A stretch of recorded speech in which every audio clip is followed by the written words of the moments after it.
Hey everyone, thank you for joining us. I'm Michelle Vitas, founder and CEO of Slate Advisors.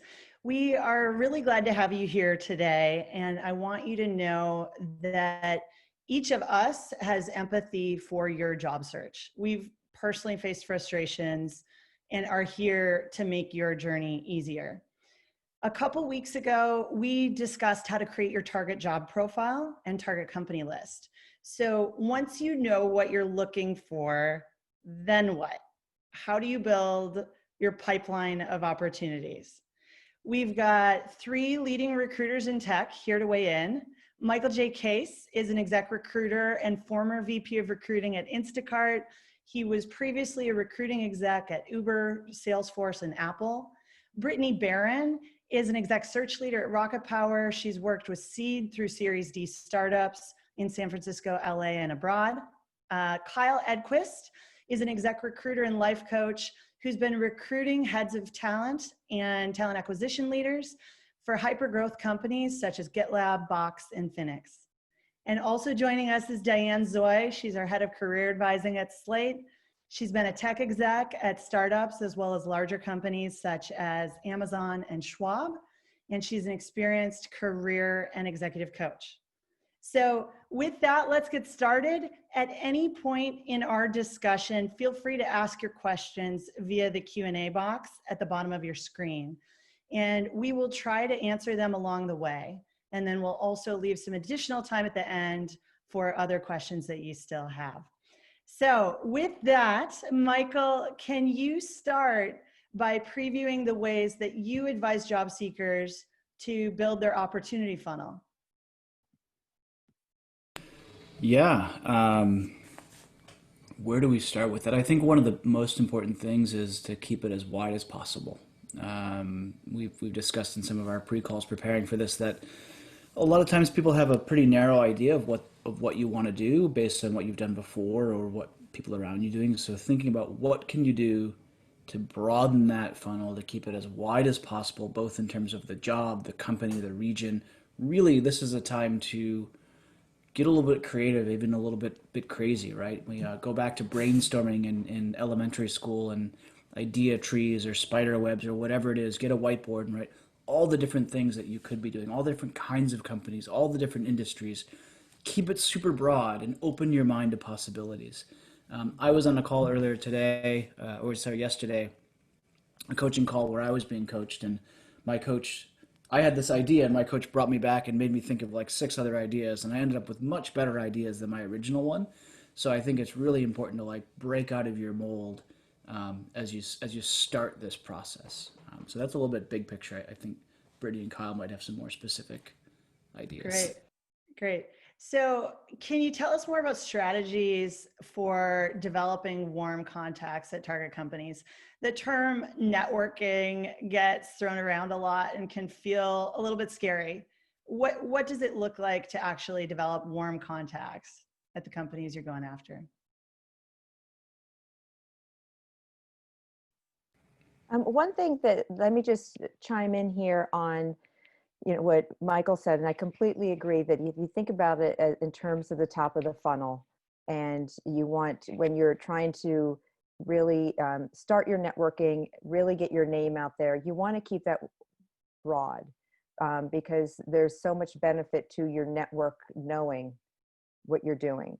Yeah. Another part of that that's really important is to think about your network very broadly, right? So I think sometimes we can think about our network as the 15, 20 people that we're closest to, that we're professionally and personally that we talk to relatively frequently. There's a whole concept of weak ties in terms of who is more peripheral than those 15 or 20 people.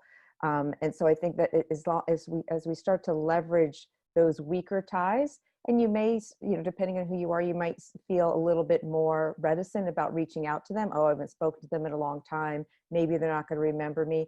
This is the time to kind of get that courage and to put yourself out there in that way, because that's just a very wise way to keep your funnel wide. Another thing that I want to mention, because last time in case you did join us in the last webinar, we were really talking about developing your statement and figuring out what you want to do. So you have that kind of elevator pitch that you can say to people, I want to be X at Y type of company. It could be that all the stars haven't aligned yet for you on that, and you're still pursuing 2, 3, 4 avenues. There's a few different things that you're still curious about that you can see yourself doing. Don't let the fact that you haven't decided on that one thing that you want to do stop you from starting building your funnel. Yeah. So really what you can do is you can parallel path. You can take these 2, 3, 4 things that you're working on or that you're still thinking about, and have your funnel be, you could even think about it as a few different funnels, because you want to meet people who will help you learn more, so you can then react to that. Say, oh, wow, I'm going down this path. I thought I wanted to be a product manager at a Series A company, and I'm learning more about that as I talk to people. I'm learning that maybe that's not what's for me. Maybe that's not the right thing. Great. But don't let the fact that you haven't decided on that one great thing stop you from building that network and getting your funnel going. So just because you really want to keep that forward motion.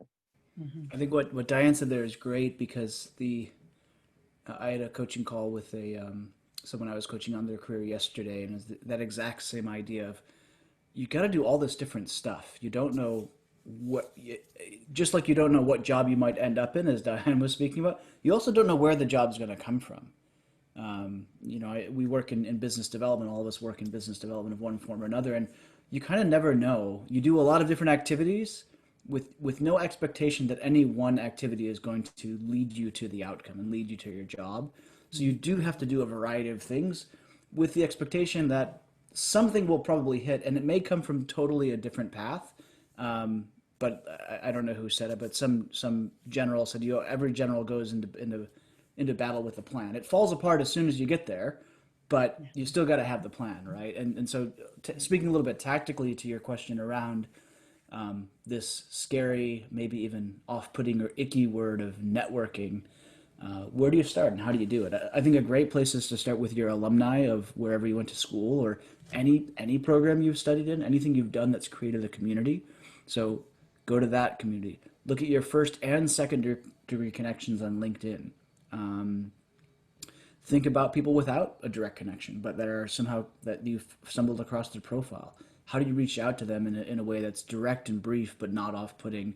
And then keeping in mind that it's a numbers game and it's not personal. Almost everyone will go through a job search. Everyone will go through what you're experiencing now. Right now, it's your turn to ask for help. But it's going to come around eventually from the other side. So don't worry about it. Tell everyone you know. Tell people at your church, in your social groups, in your activities that you do. Just let people know, and don't be ashamed of it. A lot of people are out there looking right now, and we all go through it. The one thing I would say is I think we talked about this last call, but ask for help. Don't ask for a job. Make sure you're connecting in a way that's tactful. Mm-hmm. Mm-hmm. Can I just say, following up on one of Michael's points, is a lot of people do consider networking kind of slimy, as Michael said, icky, like, oh, you're kind of that used car salesman vibe where you walk in, when we used to walk into rooms with bunches of people, remember that you would have to be the person that shakes everyone's hand, say hello to everyone, get everyone's business card. Remember when we had business cards? So, but anyway, I have to say, and this looks like a real product plug, like I'm getting kickbacks from this book. I'm not. This is an awesome book. It's called The Startup of You. And this is by Reid Hoffman, the founder of LinkedIn. It absolutely changed my view on networking. I read it years ago, and I've read it a few times since. It's got very tangible advice for people about networking, what it really means. It really means developing a relationship. It doesn't mean you're asking somebody for something. You're thinking it more of a symbiotic relationship, like, hey, I'd love to learn more about your company, but then you're also thinking, well, how could I be of value to this person? And in 6 months, they may want to call me about something. So it really is a very valuable book, and it has very tangible advice. If you're embarking on a job search, or if you just want to be networking more in your daily life, even when you're not looking for a job, it's got some great advice. Like in the next couple of weeks, can you do A, B, and C? So anyway, just a little advice on that book. Diane, it's the second time you mentioned it. I didn't get it the first time, so I just wrote it down on my books to buy list. So thank you for bringing it back up again. Yes. The Startup of You by Reid Hoffman, right? Yes. Oh, and there's also there's a PowerPoint online. Actually, if you Google that, there's like a 90-page I haven't checked recently, but it used to be a free PowerPoint that basically walked you through the main points of the book. So if you just have time to do that, then hopefully that PowerPoint's still there, but look for that. Great. So just coming back to the numbers game piece of it, you as recruiters also have a numbers game. Can you just share that piece as well to give people a sense of how that relates? Yeah. So our job is to find people for jobs. And it is a numbers game. Like if you haven't been a recruiter, you don't know how many no's recruiters actually get. For myself in my role as a retained search recruiter, like I'm reaching out to folks, and on my reach outs, which are all personalized, I may get a 40% response rate. That means people are just responding to my outreach. That doesn't mean they're actually interested. And if we break that down even more, I can say that I get about a 10 to maybe 20% on a good day positive response rate. And so if I reach out to 100 people, there's probably only 10 to 20 who are actually interested in what I'm offering. And so when you're coming to a job search, don't ever take it personally. Job searches are really, really challenging because our identity is so intertwined with our role as an employee, as a worker. Mm-hmm. And so if you look at how many places you apply, how many contacts you engage with, just give yourself a bit of compassion of getting that no, because as recruiters, we're getting that no all the time. And it's okay. It doesn't mean anything about you. And Brittany, I'll pass to you because I know it is a numbers game, but it is also important to be strategic as well. Yeah, it's certainly a numbers game, and can't underscore that enough, that you do need to reach out to a wide volume of people when you are trying to network and trying to look for opportunities, but you do need to be strategic about it. So for example, I helped Headspace build their team before their Series A raise, and it was a really hot company. Everybody wanted to work there. Everybody loved the app. And I was on site with their team quite a bit, and there would always be a couple people that would reach out to me, that would reach out to the head of product, everybody on the product team, everybody on the engineering team, and you start to get known to the company in a negative way. And so I think you need to think about protecting your personal brand and being strategic when you are doing outreach to a company. If you're reaching out to Google or Apple or Facebook, reaching out to a high volume of people is different because that's a large organization. But if you're reaching out to 100, even 200 person company, I would be strategic. Pick a recruiter, pick a hiring manager for the role that you're interested in or the product group that you're interested in, and ideally find somebody in your network that you have a second connection to or something like that. Mm-hmm. Great. There was also a great question about how do you, from Jensen Palmer, while networking, how do you come off as genuine? Sometimes I feel like I'm just using them as a stepping stone. I don't mean to, but I feel that way regardless. Kyle has some really great language around how to do kind of an outreach and make it feel more natural. So great, let's do it. Very kind, Brittany. One other piece to add to what Brittany's saying, as we talked through last time, even though if you do apply to larger companies, all that is data within their databases. So yes, you may have the ability to reach out to more people within a large company, but be aware, be intentional still, because every person across teams within a company like a Google or a Facebook will be able to see what you apply for and how you communicate. Mm-hmm. And Kyle, let me emphasize that point because I think it's really critical. Even in large companies, realistically, your application is going through a small recruiting team of 20, 30 people so you get the same. If you're applying for a small company with 20 or 30 people, they're all going to know about you if you overdo it. If you apply to a very large company and overdo it, you're going to be noticed by the recruiting team. So just tact is a great word to keep in mind through all of this. Yeah, and Jensen, I'll answer your question a little bit through sharing some of the outreaches that I do, and also someone else. Can we share a screen, or Michelle, would you like me to? Yeah, I can pull it up. Cool. So let it be said, this first little screenshot is from my personal outreach for a role that I'm working on. It is a very different role than others may have. And let it be said, my language is me. Like how I communicate and build relationships with people is me. And so this may not land with you in terms of how you're approaching your search, but I always start the email off with something personalized. The name in this email, I'm referencing that I've reached out to this person in different mediums.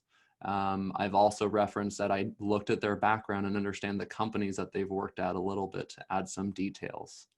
And then I have boilerplate language or templates.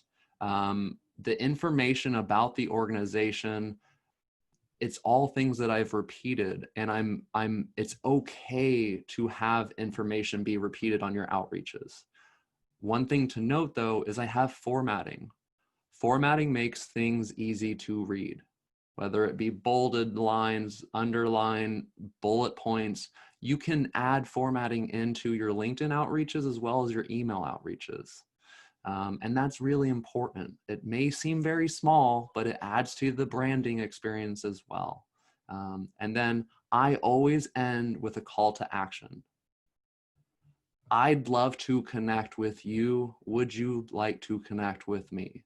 And give them the power at the very end of your email or reach out to have some call to action, plus your contact information. Michelle, if you can go to the next one also. I asked my roommate, who's a job seeker right now, who has been doing cold contacts to people that he wants to interview with. And he's had good responses. This one, for example, was to a customer success manager.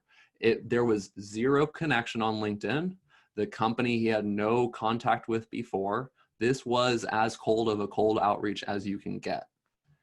What I like about this approach is it's simple. It shows that he looked at this person's profile. It shows that he's going to share a little bit about what he's looking for, as well as calling out the weird time that the world is in. Why I think that's important? There's a lot of people that need jobs right now. And a lot of folks within companies are probably getting more of these messages than in other times of humanity. And so if you call it out in some way, I think it can be a bridge upon which empathy may come through. Kyle, can I add one thing to this that I think is really important? Of course. No, this is a great note because it's cold, but at the end he said, so I'd love to hear what life is like for you as a CSM and how you found success at Gong. He doesn't say, so I'd love to hear how you can help me get a job at Gong. Right. And so, Beautiful like Michael said before, he's asking for help, he's not asking for a job. And one of the reasons is that people, like Andrea may not have a job. And people don't like saying no to other people. Like, well, why? I don't want to have a conversation with this person because it's going to be really awkward because I'm going to say, hi, nice to meet you. I don't have a job for you.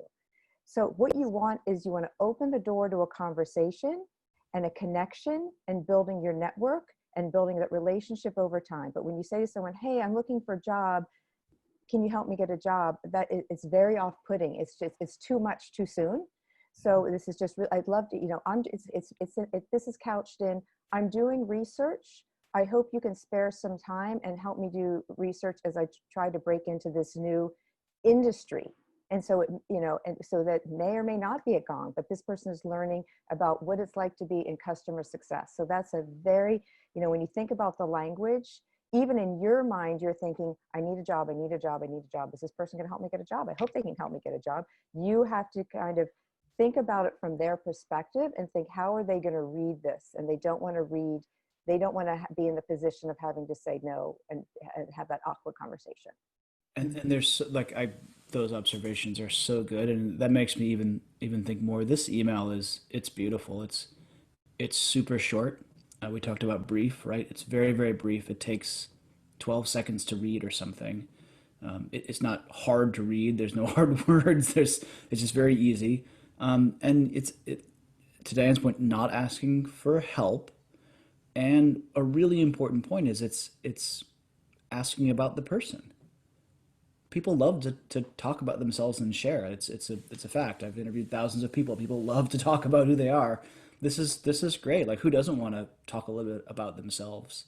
So it's really inoffensive. It's direct. It's easy. It's clear, and it doesn't do something. Kyle called for a call to action, which is good. I think that would be the next line in here. But what I liked about Kyle's call to action and the combination with here is, if anyone here is trained in sales, we probably learned some really bad techniques back in the day of saying something like, "So is Tuesday at 2 or Thursday at 4 better for you, Andrea?" Don't do that. Give them the choice. Don't do a hard sell. You're asking for help here. Yeah, and just to highlight that, I think, it's not asking for help. It's, I want to build a relationship. And if you can come at all your engagements as, how do I build a relationship with this person? And Jensen, this is going to hopefully answer your question of not coming across as annoying. If that was your full-on target of just building a relationship with this person, that will then allow you to know when you're being annoying. And just coming at it from that perspective, I think, will be really important. Let it be said, my roommate did get an informal interview with Andrea from this outreach. So people will spend time, and he didn't send his resume in this outreach. That's another thing. By sending a resume to someone, it could potentially feel like work without having that relationship. And so I personally would wait for the follow-up email or interaction to include data like that. I would say, Kyle, that it's a little bit of a softer way to give an intro to yourself, to say, here's my LinkedIn profile in case you want to know more about me. Sure. Which feels, it's just to see, who is this person at all?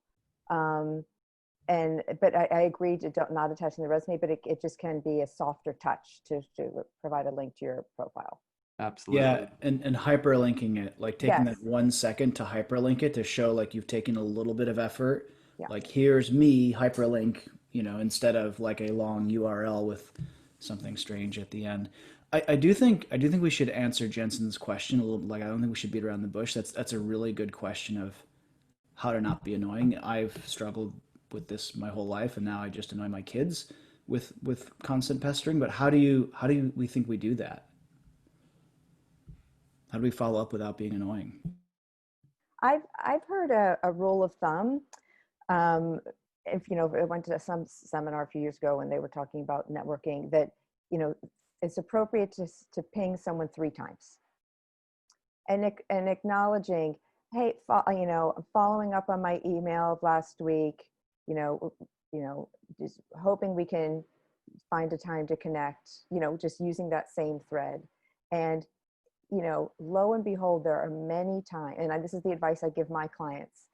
Because they say they have the same fears. I'm just, they're just ignoring me. They don't want to engage. That, they can delete the email if they want. And lo and behold, a lot of times people will reply on that 3rd email and say, I'm so sorry. I've been swamped. Yes, I'd, love to, happy to grab 15 minutes on the phone or whatever. So I think that's a fine rule of thumb, but I'd love to hear what you guys have to say about that. Yeah, I would second that. Kyle and I have found in our outreach, we, our approach and our goal is a bit different. So we will do 3 or 4 rounds of outreach. That isn't appropriate for a job seeker, but we will find that a lot of people answer on the 3rd or 4th email. I think that the target and who you're reaching out to is important. If it was somebody that you don't have a connection with, that you really are trying to do more of an informational interview with, I would say you could even err on the side of caution and just do 2 outreaches, 1 initial outreach like that note to Andrea, and then a follow-up. If it's a recruiter, if it's a hiring manager, if there's a direct link to an opportunity where this person is in a position and it is part of their benefit to speak to you and to fill this role or do something like that, I think 3 is perfectly appropriate. And what's the ask? So Kyle, in that email that you shared, it was a loose ask around I'd love to chat. Do you like the loose ask, or do you like the more specific ask of, can we have a 15-minute chat, or I'd love to chat for 15 minutes? What's your take on general versus specific? Yeah, I'll go in first. For me, I like that if someone was very specific, that they say like, "Can I have 15 minutes of your time?" Mm-hmm. Especially as a recruiter, because we have so much context switching, that is clear and helpful for me to understand what I'm preparing for. If it is a more open ask, as it makes me less likely or less able and less clear of what I'm going to be offering this person. I think it depends though. Like, if you do have some sort of connection already, feel free to like ask for 30 minutes. If it is a soft connection with someone on LinkedIn that maybe you went to school together and there's other areas to which you can reconnect on, I wouldn't necessarily say you need to limit it to 15 minutes, but I'm open to what everyone else's thoughts are.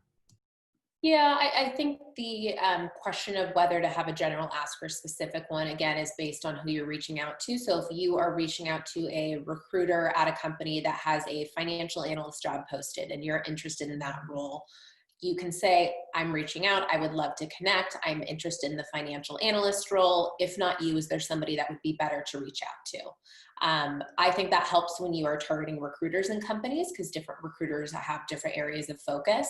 But again, if it is just somebody within the group that you're trying to penetrate at a company, a general ask of, would love to learn more about your experience, about the finance team at your company, would love 15 minutes of your time, I think is a good way to go. Great. And then shifting over to recruiters. So a lot of people aren't that familiar with the different types of recruiters and how they operate.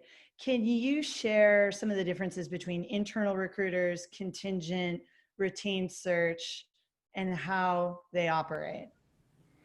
Ooh, who wants to do this one? Let me just say to start, like the 95% of bad recruiters out there make the 5% of us good ones look bad. Mm-hmm. Yes, I think that's On the external side, I would call that. But. So there are many different types of recruiters, aside from just good and bad. That certainly is important. There are external recruiters and there are internal recruiters. So we were mentioning reaching out to internal recruiters. So if you see somebody that has the title technical recruiter at Google, they are internally, they work for the company, they have a W-2, they're a full-time employee. So you would interact with them maybe a bit differently, or your relationship would be a bit different than an external recruiter who also may work with Google, but is an external agency. So if we're talking about external recruiting teams, typically they are part of either small or large agencies, and they work with a variety of clients. There's two different types of recruiters in that bucket. So one is contingent. So they have a number of different clients. They can, I mean, it really depends on how large the company is, but some can have, up to 30 or 40 clients, not all active at the same time, but they have given a mandate, we have an open role. Can you please find us, again, I'll go with the finance analyst example, find us a finance analyst. And once you find the right person and we hire them, we will pay you a percentage, some sort of fee. So that is a great way to get exposure to a lot of different companies. And you definitely should interact with those recruiters. Their relationship may not be super strong with the company. They may not know a ton about the role because they aren't internal at the company and they don't have any sort of, they're not retained to work for just that company. They may not be as strong of a resource, but it definitely is, it's a high volume play. You should be connecting with those folks. Yeah. So just to emphasize that, they don't have exclusivity. Like there are multiple recruiters trying to fill that same role. Yep. Yep. Yeah. They don't have exclusivity. So you could have multiple recruiters reaching out to you about the same role. And I guarantee that has probably happened to most of the people on this webinar. The flip side of that is executive or retained search, which is what Michael, Kyle, and I do. So we are retained by one company to fill one role. We work on C-suite and VP executive roles. And so we generally have a close relationship with the client, know a lot about the role, have a direct line to the hiring manager. And so those folks, your relationship is generally going to be a bit stronger, and you are going to learn a lot more about the role and have more insight when you're going to interview with a company or just trying to learn more about a company. Great. And so I think one thing to call out is who they actually work for. So the recruiters are paid by the companies to fill a specific role. Like, I think it's important to call out that the recruiters do not work for you as job seeker. You don't just go find a recruiter to help you find a job. And there are some nuances in terms of those 3 different types of recruiters and how you might interact with them. So Michelle, can I just make one clarifying question? Sorry, because I bet there's people who are wondering this. Is it transparent to the job seeker what type of recruiter they're talking to? I mean, I think internal versus external, they would know, right? Because if they have a Google email address, they're working for Google, they're not external. But do you know generally if it's someone is contingent or retained? That's a great question. So there's, if they're retained, likely they will have executive search, leadership search, retained search somewhere in their title, on their profile, whatever medium you're finding them on. But I also think it's absolutely fine to ask a recruiter, what is your relationship with the client? Do you have an exclusive relationship with the client? Are you retained with the client? I've had people ask me that all the time because I've been on both sides of that equation. And I think that's absolutely fine. And that way you can understand the expectations of the relationship. Great. So I often hear job seekers get frustrated with recruiters, and it's for a variety of reasons. But what is reasonable for the job seeker to expect of the recruiter? Yeah, I'll dive into that one. One other clarifying piece when it comes to especially the larger tech companies is that there's kind of like a middle ground external recruiter called like an RPO, where those recruiters may show that they're at that company, but they're actually employed by an agency to sit on site with that organization. Doesn't actually need to important to know, but just there's some gray areas when it comes to working with recruiters. I think when it comes to what to expect from recruiters, it's also what to expect from yourself. Every job seeker should be responsible for their job search. Like it is your project. Recruiters are one piece of that project. Hiring managers are another piece. The interview process, all of that is within your purview of responsibility to take. And this is all my perspectives on it, but you should see the recruiter as part of that project where you're collaborating on everything. So set those expectations with the recruiter. We touched on this a little bit last time when it comes to, what is my role with you in this interview process? Like that's an actual question to ask. Understanding what the role is by this recruiter, not just what's on the job description, because you might find that there's 10 different things on that job description, but maybe they're actually focused on the first 3. And you don't know what those first 3 are until you ask that recruiter.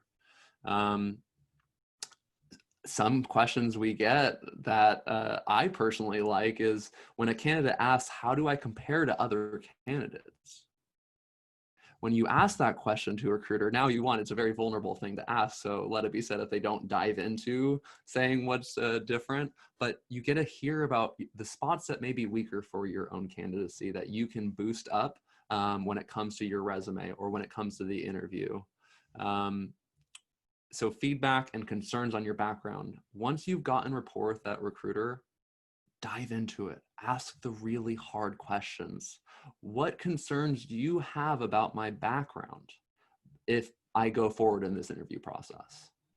Like it's very blunt, it's very direct, and it can be somewhat challenging to ask such a direct question, but it can give you so much value.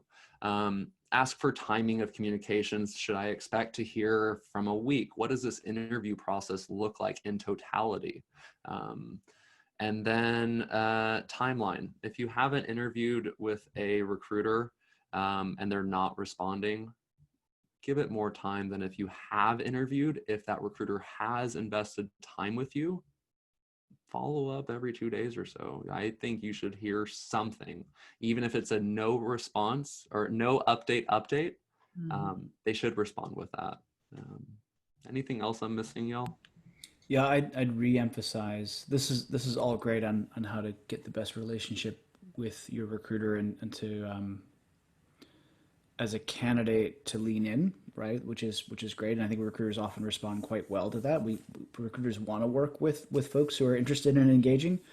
On the other hand, keep in mind that the recruiter doesn't work for you. They are not, as Kyle emphasized sort of in the beginning, they're not paid to get you a job.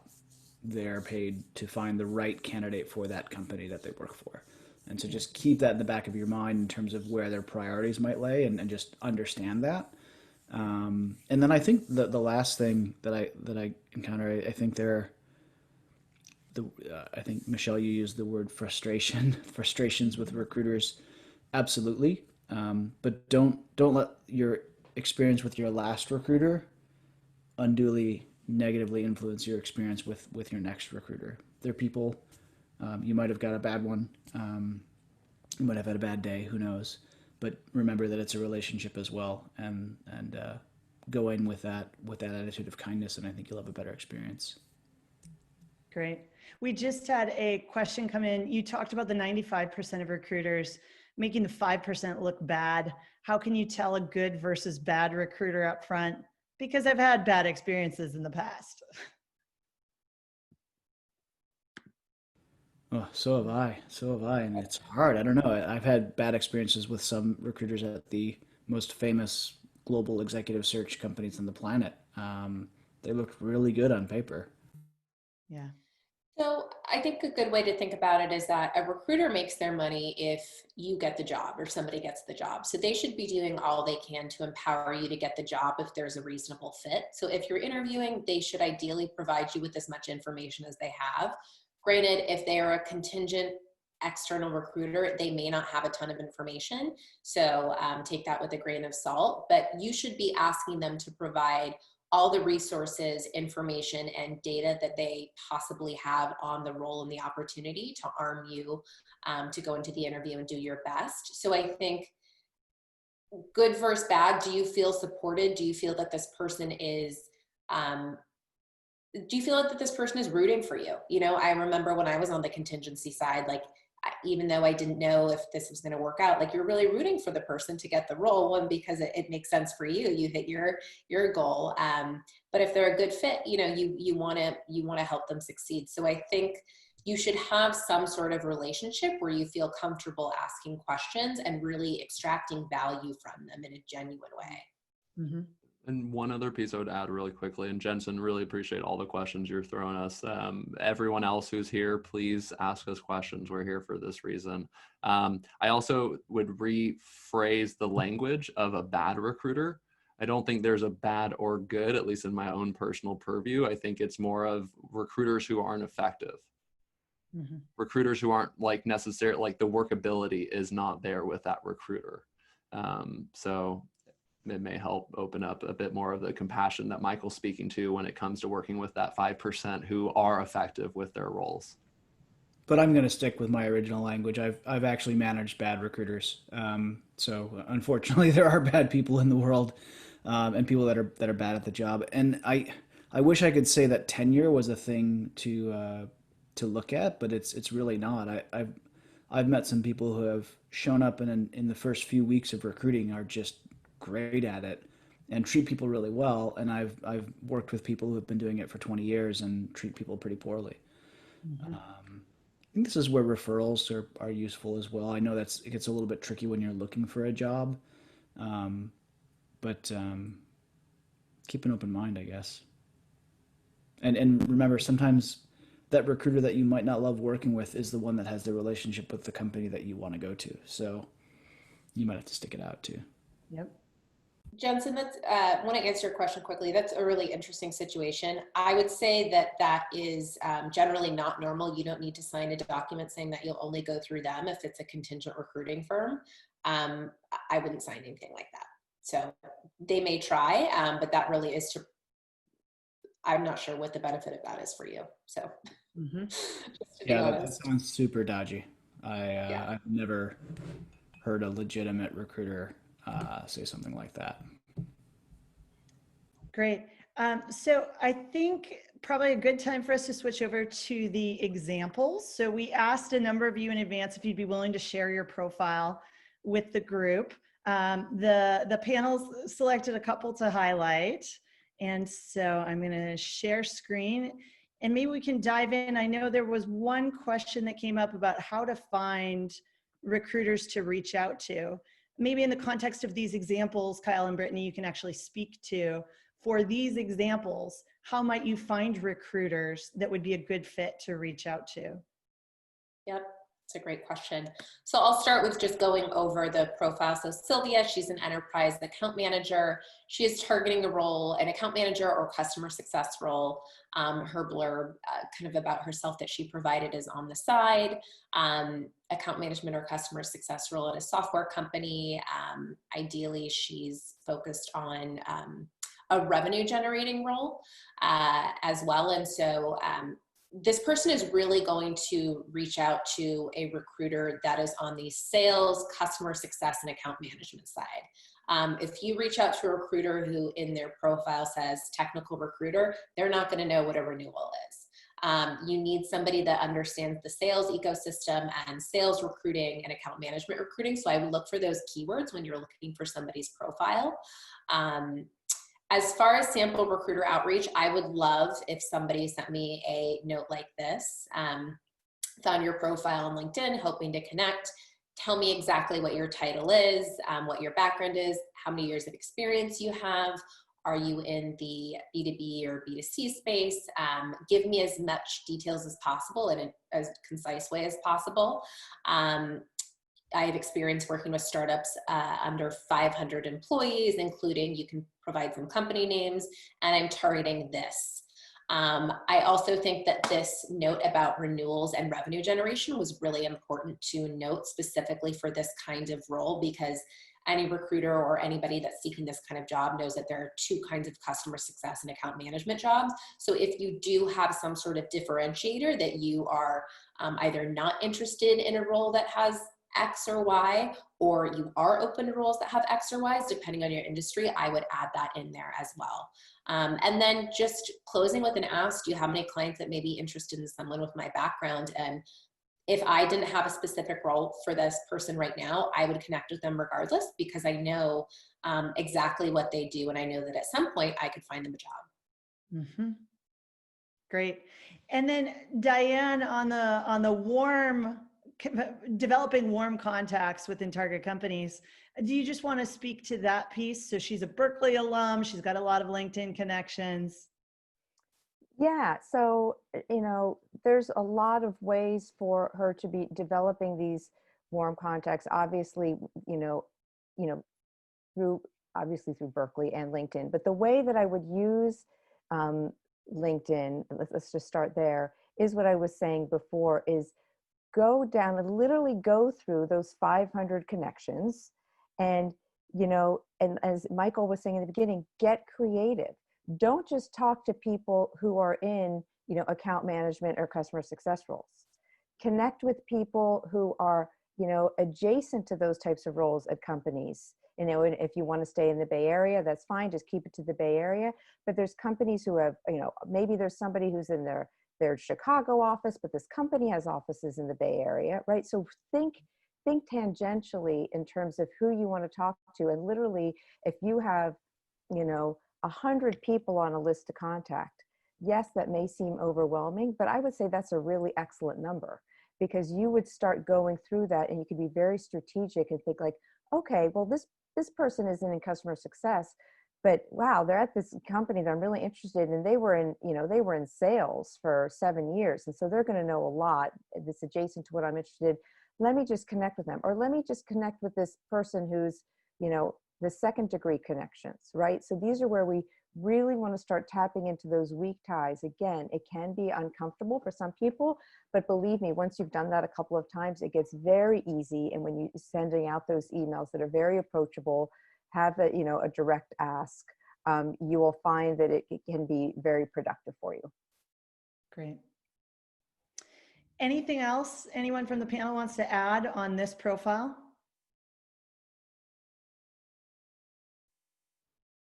All right, moving to the next one. Kyle. Cool. And let it be said, these are all anonymized, so this isn't actually John Smith. So the other thing, I wanted to answer Dave's question real quick about any recruiters who specialize in placing product design managers. I don't know them. But what I do know is that if you go into Google and you search product design, staffing agencies, Bay Area, it will come up with a list of companies. And that is your list to which you can find people who specialize in those searches. Is there, Brittany, did you want to add? Yeah, quick note on that. Creative Circle, as well as one that I know. They're a bigger agency, and I know they found on LinkedIn or Google through a search. And I added a Quent in there too. They do a lot of design. Nice. Great. Cool. So John comes with a fraud prevention background and is looking to make a career transition. I chose this one because I relate to career transitions. I was a mental health counselor for about 9 years, and it took me about 2 years to break into this recruiting world in tech. I share that because career transitions are hard. Give yourself compassion. It is a challenge. I'm not saying it's impossible. I've done it. Other people have done it. It is absolutely doable. But just give yourself an understanding that like it may make it a bit more hard. For John, you know, when it comes to a career transition during this time, it also makes it more challenging. And what I wanted to highlight in this outreach, if I was to send this message to myself, and apologies if there's any grammar in there, is just to highlight what I've done already. In the person's profile, they mentioned about an entry-level mechanical engineer role. Great. I did not use entry-level in that outreach because this person has been working for 10 plus years. It's good to highlight that you have work experience because the way you're going to be able to work collaboratively and show up is really important. And hiring managers will like that you have work experience in general.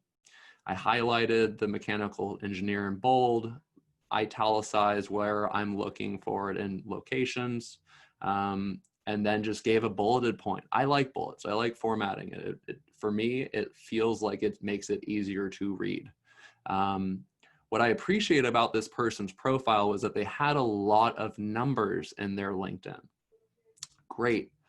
What I found to be challenging in writing this own outreach was that the numbers weren't necessarily around mechanical engineering work. What I would advise this person to do is to add more of that work. And I know it exists because, as you see, I highlighted the capstone design competition. That's a great experience to expand upon that is relevant to the work they're looking to do. And so those are kind of a few things. When it comes to number of LinkedIn connections, sure, continuously expanding your network is important. But I will kind of pause there and transition a bit to another few noticings about this person's profile and approach. When it comes to headliners, I'm under the thought that shorter is better. And so at maximum, maybe like 6 words, and have them be tagline words versus full-on sentences. And when you're saying headliners, you're talking about the LinkedIn profile. Yeah, Is that right? thank you for that clarification. Yeah, on LinkedIn. So when I see someone's name, it is right underneath their name. Mm-hmm. If you have a long sentence, it takes away from what is within that sentence. Less is more, and make it simple. There was a question around, how do I share that I'm open to work? If I'm open to new opportunities, how do I make that clear with people on LinkedIn? So when it comes to that, you have to be strategic. Yes, turn on your LinkedIn recruiter open to new opportunities toggle and put the roles that you're looking for, plus the locations. That is really important. If you don't have the roles there and maybe some other potential roles that are around your ultimate end goal, recruiters are going to feel like it's going to be too much work. Location is really important as well. Put the location that you want to work. That is a lot of times non-negotiable. One thing I've noticed for people that have gaps in their employment is they'll actually add in experience for that gap and explain shortly of what they were doing. So for example, my last partner, she had put, what did she put? It was like, I'm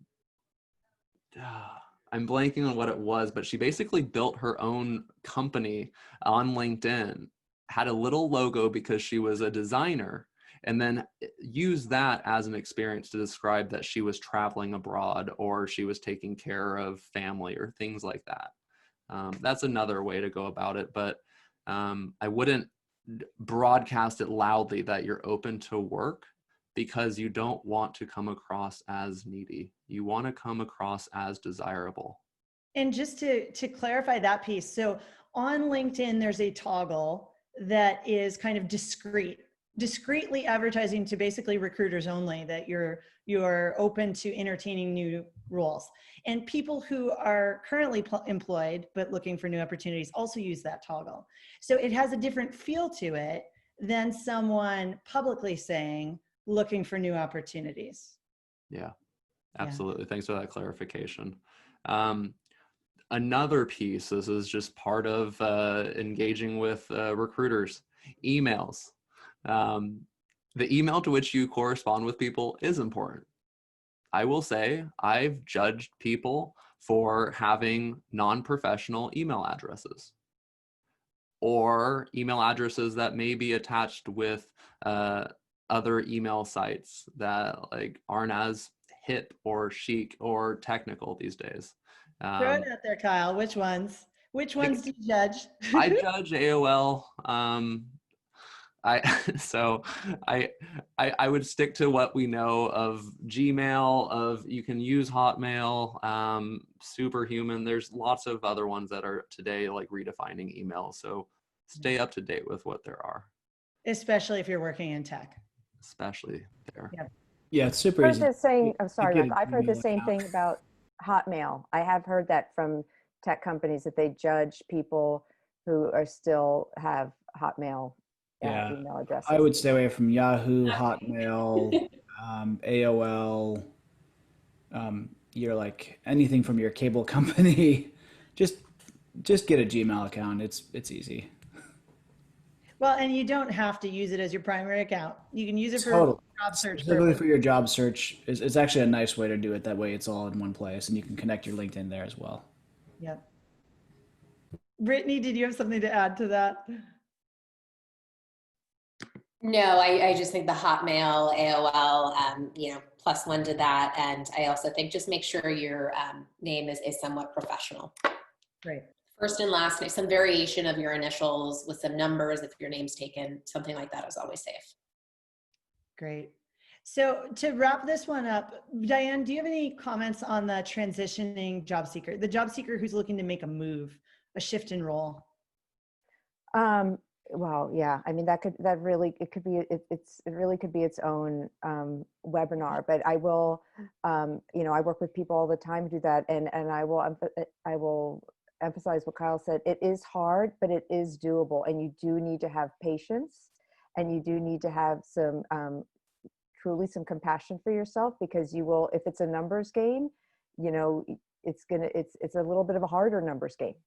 And so I think that, but people who do that and stick with it and are willing to go through that work are so happy that they did, because they're really, you're going to take on this hard project of saying, I'm switching from what I used to do and where my 10 years of experience is to what I really want to do. And I don't know one person who's done that hard work. And even as Kyle said, it took him a couple of years. I mean, I bet he doesn't regret it. Right. And so, and if he does, he's certainly not going to say it on this call, right? But people are so glad that they put in the time, and that is a good time to plug for what I do for a living. I mean, my industry, career coaches really can help you do that, because it is good to have someone at your side who's with you through the ups and the downs and the no's and the self-doubt, and really to be, walking kind of in lockstep with you as you go through a process, because it really can be a journey that takes some time. Mm-hmm. I really want to emphasize that point that Diane said, because the best recruiters will do their best to help you, but they're not, that's not their job. They're not equipped to do that. A career coach or a career advisor is, and it's not a bad idea to take advantage of it, right? And the idea of making that switch, life is short.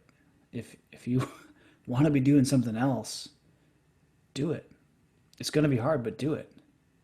One thing I will add to that is a lot of it can be in the matter of packaging. So for example, I worked with someone recently she was a lawyer by training, and she wanted to get into finance. And she wasn't going to start at an entry-level, financial analyst role. And it was a matter of, and she did it, right? She now has, she's a CFO for a small company. And it was a matter of packaging her experience, because a lot of what she had done as a lawyer was kind of overseeing and doing the legal side of large financial transactions. So she had a lot of that financial exposure. And so we positioned her as when she was interviewing and on her resume, as she kind of had a de facto MBA, right? She has gotten a lot of financial exposure. She could do the numbers. She can look at a balance sheet and an income statement like anybody else. But she had previously positioned her resume as, I used to do X and now I want to do Y. And there wasn't a thread going through the whole thing, joining it together. And so it was it was an incredibly gratifying person to work with, because she had the skills. She wasn't a traditional finance candidate, but she could talk about companies raising money and, all the income statements, the balance sheets, till the cows came home. But you didn't get that when you first looked at her LinkedIn and her resume. So we worked on that. So that's what I mean by the packaging. Great. So we've got 3 minutes left. I want to make sure we touch on compensation. It's a tricky initial conversation. You want to make sure that you and the company aren't wasting your time, and yet you don't necessarily want to leave money on the table by throwing out the wrong number. Brittany, Kyle, how would you approach that? Yeah, so just a couple of rules, because I think people get a little bit comfortable with this. So companies can't ask you and recruiters can't ask you what you make in your current role, but they can ask you what you want to make. That's totally fine. Usually there's a range that's set if a company is looking to hire somebody. So you want to try to get that answer. I think a good way to ask a recruiter or to approach the salary conversation is to ask them what the target salary range is for the role, or provide your range. If you have a really firm range that you can't go below 90K, but you're targeting roles in the 100 or 110K space, then just give that as your range. You don't want to price yourself out. If you do have some flexibility, definitely mention that you have flexibility, but be as straightforward and upfront. It doesn't help anybody if you are cryptic about your compensation. Recruiters, generally, their goal is to get you more money. They get a percentage of your base salary. So they want to get you as much as possible. Mm-hmm. Great. Anything else to add? I know we have like 1 minute. I feel like compensation is like a deep dive. So stay tuned for like number 3 when we come through. The only other thing I would add is just like once you've gotten rapport with the recruiter, use that rapport, share with them, be open, be honest. You don't have to say like, I need $172,000 to accept this job. Give them an intentional range, show the data points on where you got that range from so that it shows you're strategic. And we can definitely cover more next time. Great. So I want to thank each of you for coming today, for being so engaged in the Q&A with us, and even for submitting your profiles for us to chat live through today. I know we didn't get to all of them, but so grateful for the way that you all are willing to just have this conversation, and know that we are rooting for you and behind you in this, and hope that you will join us for the next one. Thanks, everybody. Thank Thanks, you. everyone. Thank all of you. Bye. Bye. Good luck out there. Everybody.